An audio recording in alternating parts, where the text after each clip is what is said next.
qu'est-ce qu'il est fort, ce petit coquin. Allez, viens, à partir d'aujourd'hui, tu seras pour tout le monde le petit de Sangohan. Sangohan, c'est moi. Il faut aussi qu'on te trouve un nom. Réfléchissons un peu. Ah, mais j'ai trouvé Sangoku. Est-ce que ça te plaît? Dis-moi, alors tu t'appelleras Sangoku. Tu vas grandir avec moi et un jour tu deviendras très fort. Tu vas voir, on va bien s'entendre tous les deux. Et hop là. Bonjour à tous fans de pop culture, on est enfin de retour pour un nouvel épisode de PEDG et aujourd'hui on va s'intéresser à l'un des mangas les plus populaires de tous les temps, Dragon Ball. Dragon Ball, on connaît tous au moins de nom, même ceux n'étant pas fans de manga. Ouais, je veux dire, même ta grand-mère, fan d'Inspecteur Derrick, a déjà entendu parler de Dragon Ball. Et c'est facilement explicable, Dragon Ball, c'est sans aucun doute un des monuments du monde du manga, et du monde de la bande dessinée en général. Pourtant, très souvent, quand on parle avec les gens de Dragon Ball, on ressent bien plus souvent l'anime Dragon Ball Z, qui est le principal vecteur du succès du manga outre-Atlantique. Alors que bon, vous savez, il y avait toute une partie avant Z. Après bon, je comprends, beaucoup d'entre nous ont sans doute regardé l'anime Dragon Ball Z, qui était le plus souvent retransmis à la télévision dans les années 2000, plutôt que Dragon Ball partie 1. Il est plus facile de bander face à un Goku versus Frieza, qu'un Goku versus Jackie Chun, ou Tao Pai Pai. Mais personnellement, je trouve ça quand même dommage, car la partie Dragon Ball est une face de l'œuvre extrêmement importante à analyser et à voir. Et vu que j'ai pas envie de commencer directement avec les films Dragon Ball Z et que j'ai une maladie chiante qui s'appelle « Je commence toujours mes sagas par date de sortie quelle que soit la date », j'ai décidé de m'intéresser aux 3 premiers films Dragon Ball sortis entre 1986 et 1988. Bienvenue dans PEDG et aujourd'hui on va s'attaquer au tout premier film d'un manga et animé aujourd'hui culte, j'ai nommé Dragon Ball, la légende de Shenron.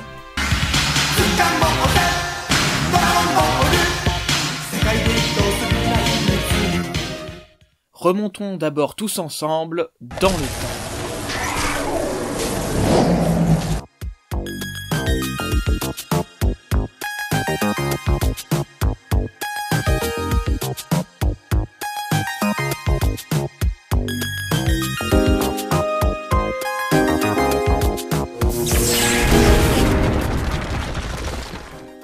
Nous sommes au début des années 80. Le jeune et prometteur Akira Toriyama connaît enfin le succès. Avec son manga Dr. Slump, publié dans le Weekly Shonen Jump, Toriyama est enfin reconnu après une longue traversée du désert parsemée d'échecs en tout.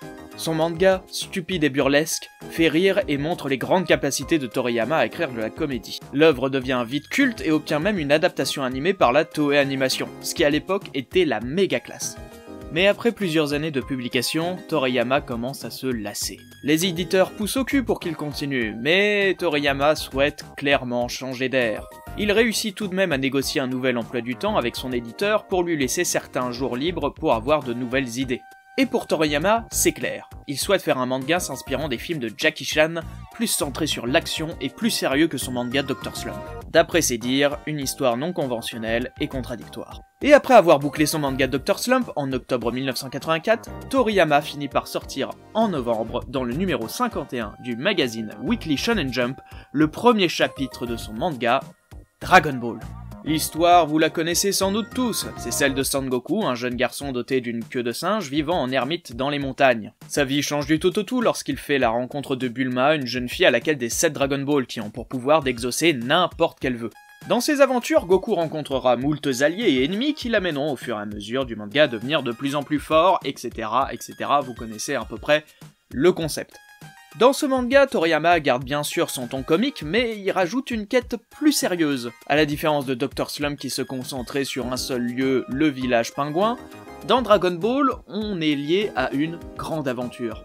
Le manga est évidemment une parodie du roman Pérégrination vers l'Ouest, assez culte en Asie, racontant la quête d'un moine chinois cherchant des textes sacrés en Inde et qui sur son chemin trouvera 4 acolytes dont le roi des singes, Sangoku, Zhu Beiji, un cochon pouvant se transformer en 36 formes différentes, Shao Jing, un moine des sables, et enfin Long Wang Sonjun, un dragon qui peut se transformer en cheval. Le manga Dragon Ball fut évidemment adapté en animé en février 1986, et la Toei, conscient du potentiel de Dragon Ball, décide en même temps que la série animée de produire un moyen métrage d'animation pour leur festival, le Toei Manga Matsuri. Mais c'est quoi le Toei Manga Matsuri? Très bonne question, spectateur attentif. Le Toei Manga Matsuri, c'est tout simplement un festival de cinéma se déroulant pendant les vacances scolaires des jeunes japonais, servant à promouvoir les productions du studio, en particulier des films d'animation dérivés de leurs séries phares de l'époque, comme Ge Ge Ge no Ge ou Captain Tsubasa ou encore Saint Seiya. Ce genre d'événement était extrêmement important pour la Toei, car ce festival était l'une des principales sources de revenus du studio et une énorme pub pour les œuvres qui y passent. C'est dans ce contexte assez important qu'on fait appel au réalisateur Daisuke Nishio, déjà storyboarder et directeur d'épisodes sur la série Dr. Slump, et également réalisateur de la série animée Dragon Ball. Donc déjà quelqu'un habitué au style de Toriyama, mais pour qui ce sera son premier moyen métrage retransmis au cinéma. C'est à la fois une grande promotion, mais aussi un point de stress assez important. Pour le scénario, on fait appel à Toshiki Inoue, déjà scénariste sur les 3 films Dr. Slump et aussi de la série Dragon Ball, pour écrire l'histoire de cette réadaptation. Oui, vous m'avez bien entendu, réadaptation. Les 2 compères déjà engagés sur la série animée devront donc en parallèle de celle-ci s'occuper du moyen métrage. C'est ce qui s'appelle avoir un emploi du temps chargé.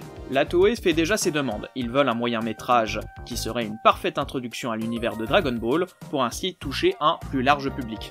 Nishio et Inoue s'exécutent mais ne sont pas chauds à l'idée de re-raconter la même histoire que le manga ou la série animée et d'en plus la compresser en 50 minutes de film. Ça c'est juste pas possible. Pour eux, le début de Dragon Ball mériterait au cinéma une introduction différente. Ils se lancent donc dans un travail d'adaptation complet, servant presque à faire passer le premier arc du manga à certains. Ainsi, ce projet commence à prendre forme et l'idée est soutenue par la Toei et Akira Toriyama lui-même, qui à l'époque n'avait pas grand chose à faire des adaptations filmiques de son manga.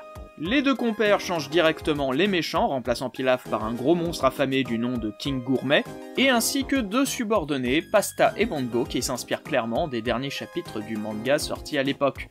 Et c'est ainsi qu'en décembre 1986 sort pour le festival de la Toei le tout premier film Dragon Ball, la légende de Shenron.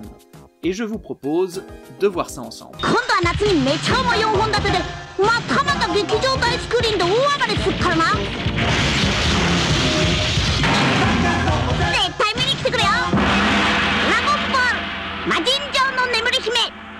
Le film commence bien évidemment par une introduction des Dragon Ball et de leur fonctionnement, car vous verrez que c'est ce qui va poursuivre tout le film. Le temps, c'est un truc qu'on n'a pas.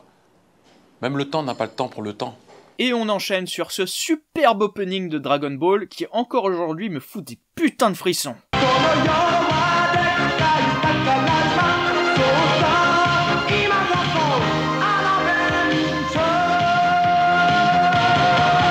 Et après un opening aussi enjoué et joyeux, on commence par une mise à sac d'un village entier par les méchants. Yes! Quelle horreur!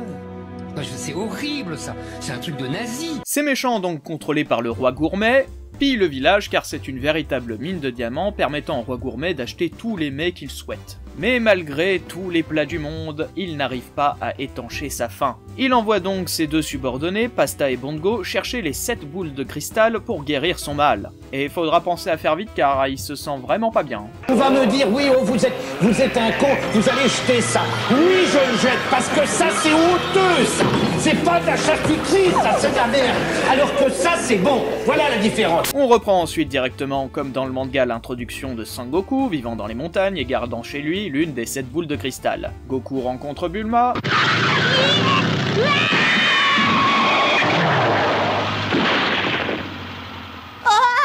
Oh, j'ai écrasé un enfant! Ah non, il est toujours vivant. Après cette rencontre peu orthodoxe, comme dans le manga, Goku découvre que c'est une fille et le fait qu'il y ait plusieurs boules de cristal. D'ailleurs, sa boule, à lui, se fait voler au KLM par les méchants pendant ce temps. J'aurais jamais cru qu'on pourrait s'en emparer si facilement. Les héros décident de les poursuivre en avion. D'accord. Mais c'est quoi le plan quand on les a rattrapés? Posez-vous tout de suite et rendez-nous la boule de cristal. On vous rendra votre pièce. Ouais, c'est pas mal comme plan, mais je crois qu'on a oublié de dire s'il vous plaît.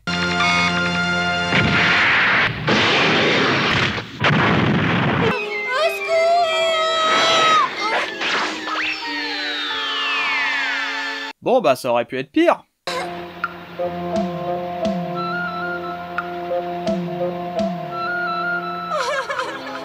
Comment je vais faire pour descendre de là? Ou pas. Ouais, l'humour pipi-caca du manga, hein, pour ceux qui l'ont pas lu, je rigolais pas. Hein. Après cette petite erreur de parcours, Goku et Bulma tombent direct pendant la soirée sur Pansy, la petite fille du village que l'on a aperçue dans l'intro, et Olong, le cochon transformiste pédophile. Si tu tiens à la vie, tu dois m'épouser. Un futur grand ami de Goku, ça fait aucun doute. Ça veut dire quoi, épouser? Bah, vous savez, quand une petite fille de 5 ans et demi commence à vous déshabiller, oula, c'est fantastique. Bref, après une scène comique tirée du manga, qui me fait toujours autant rire,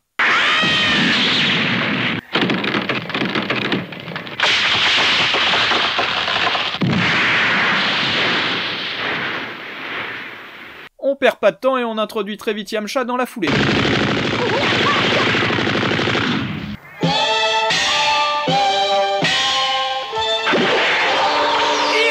Oh, c'est Yamcha. Attention, son inutilité est contagieuse, vous approchez pas! Yamcha, bien sûr, qui a été surnommé le bandit du désert. Nous sommes les terribles bandits de la forêt. Même le surnom, ils arrivent à se foirer. Hé, vous deux! Si vous ne voulez pas quitter mon repère les pieds devant, il va falloir me donner tout votre argent, c'est compris? Ouais, et fais ce qu'il te dit, il est d'une cruauté sans pareil. Il est capable de nous passer à la moulinette, il terrorise toute la région. On enchaîne sur le combat Goku contre Yamcha, l'un des seuls combats où on voit Yamcha techniquement l'emporter. Donc les fans de Yamcha, je vous laisse profiter. Comment ça, ils sont que 3? Comment ça, c'est 10% de mes abonnés? Bref, Yamcha voit Bulma, Yamcha s'enfuit, et on se retrouve dans la caravane de Bulma pour parler des objectifs de Pansy, qui cherche à trouver Tortue Géniale pour l'aider à sauver son village du terrible roi gourmet. Et déjà, je m'arrête là parce que c'est intéressant, car c'est cet élément qui change tout le premier arc du manga, qui était bien plus comique à la base, et ici on va dire qu'on ramène pas mal de sérieux dans la quête des héros. Ils vont donc trouver Tortue Géniale sur leur île, Yamcha tente de les piéger, mais se fait recte par la façon étrange que Bulma a de draguer ses croches. C'est un brigand, un gredin, une crapule. Et pourquoi moi, quand j'essaie, je finis avec les flics au cul? Tortue Géniale les met à l'épreuve avec le nuage magique, Goku réussit, Yamcha s'enfuit, et comme par hasard, Tortue Géniale a l'une des 7 boules de cristal. C'est une des 7 boules de cristal. Vous pouvez me la donner? Je vois pas d'inconvénient. Merci. Attends, une condition. Oh merde, je m'en souviens. Je te la donne si tu veux bien me faire un petit bisou. Ouf. Et sincèrement, merci la VF. Quelle chance inouïe, les 2 boules de cristal qui nous manquent sont au même endroit. Bah moi j'en vois 4, hein. Les méchants attaquent, mais c'est pas au goût de Tortue Géniale qui va se mettre en mode serious business, et excusez-moi, mais pour tout fan de Dragon Ball, Tortue Géniale qui se bat, c'est une bénédiction.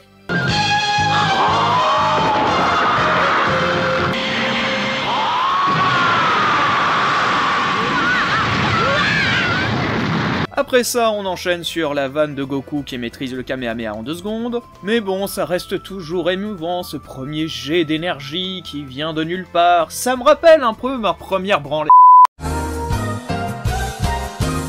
Tortue Géniale refuse finalement d'aider le village de Pansy et lui balance que si son pays est dans la merde, c'est à elle et à ses amis de le libérer. Je pense qu'un casse-toi de mon île aurait été plus court et honnête. Mais bon, pas le temps de tergiverser, la bataille finale commence enfin.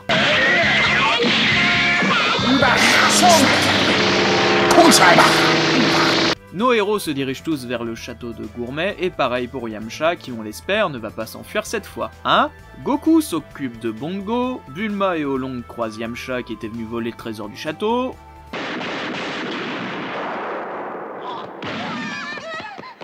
Oui bon là il aura du mal à s'enfuir, je vous le cache pas. Mais surprise, c'était pas suffisant contre Yamcha pour l'arrêter. Il se jette sur Pasta jusqu'à ce que...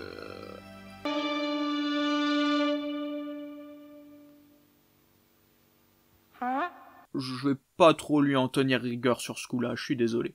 Goku de son côté brise le point faible de Bongo. Bâton magique, allonge-toi!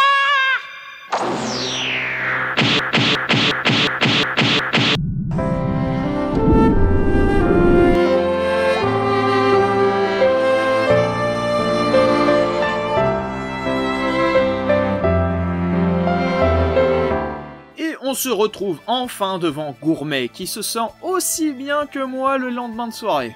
Donc grosse baston, super blague de pasta au passage devant la gravité de la situation. Tu as l'air complètement à plat aujourd'hui. Et Gourmet se fait littéralement tuer par sa gourmandise en ayant avalé toutes les Dragon Ball dans son estomac.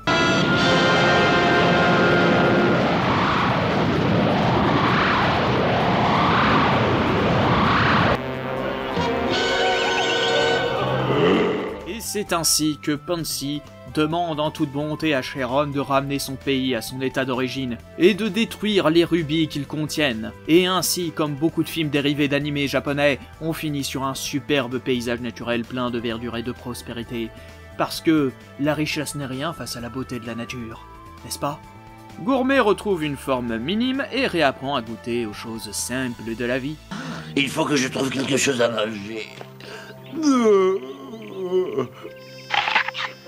Oh, mais c'est délicieux! Mais qu'est-ce que ça? C'est absolument exquis! C'est une pomme? Compagnons, mangez des pommes! Et on finit sur film sur une des choses les plus importantes au monde. Des pommes. Voilà! Voilà!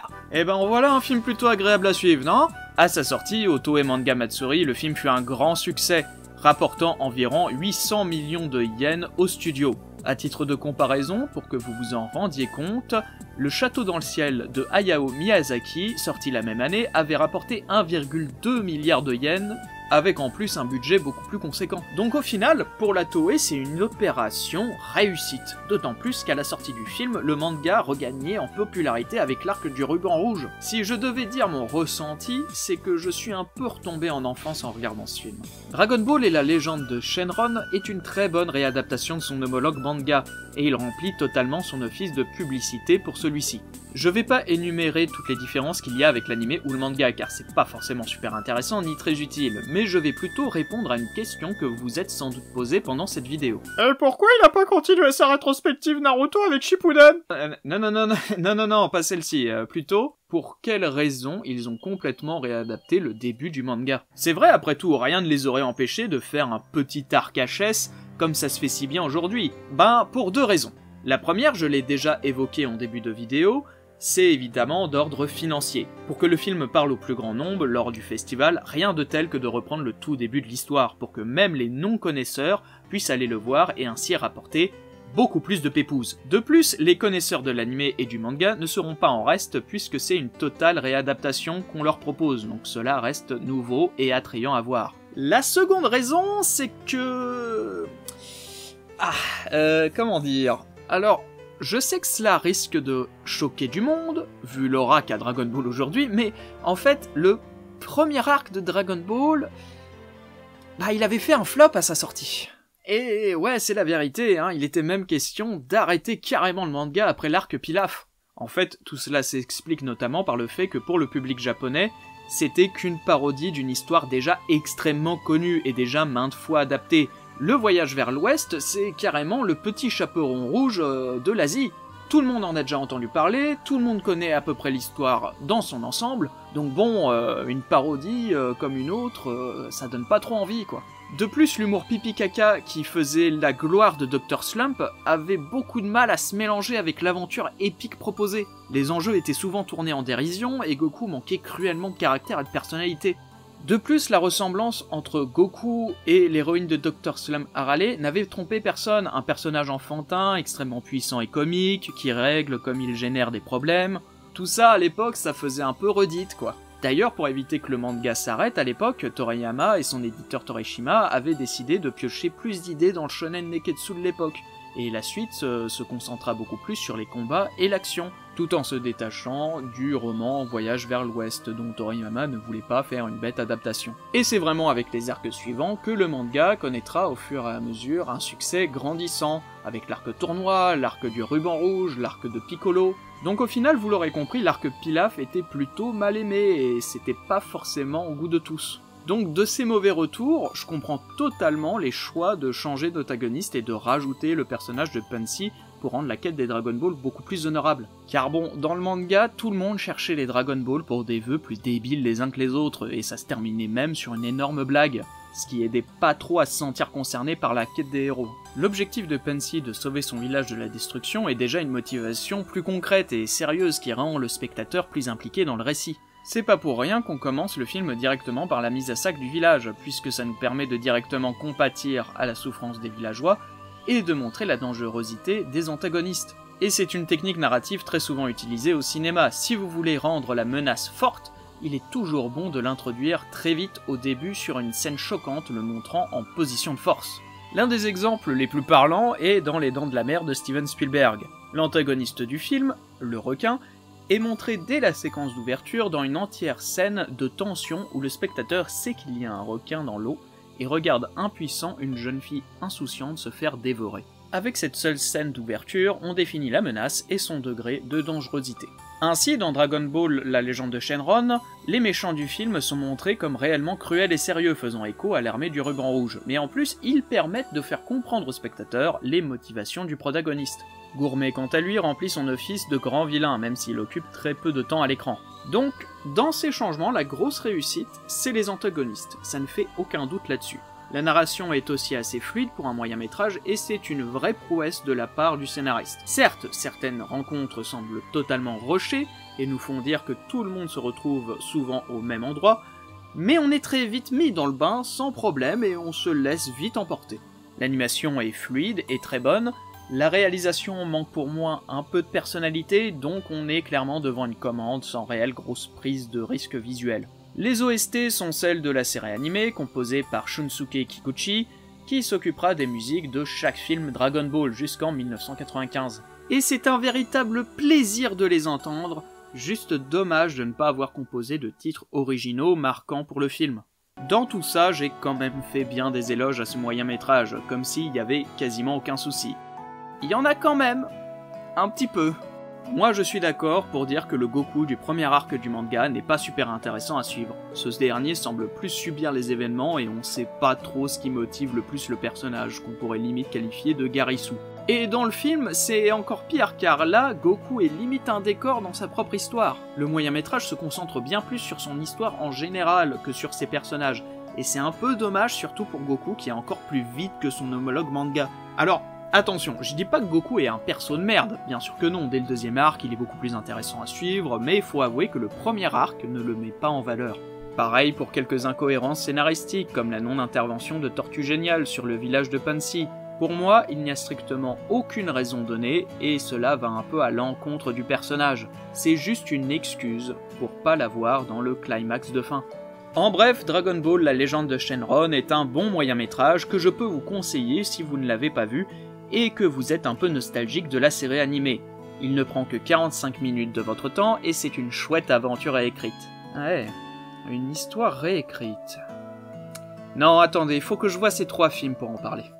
Par contre, si vous aimez les films d'aventure reprenant la pérégrination vers l'ouest, je ne peux que vous conseiller Alakazam le Petit Hercule, dont j'ai déjà parlé comme étant la toute première adaptation de manga de l'histoire, mais aussi du film Le Roi des Singes des frères Wan, qui est une sympathique curiosité réalisée par des pionniers de l'animation asiatique.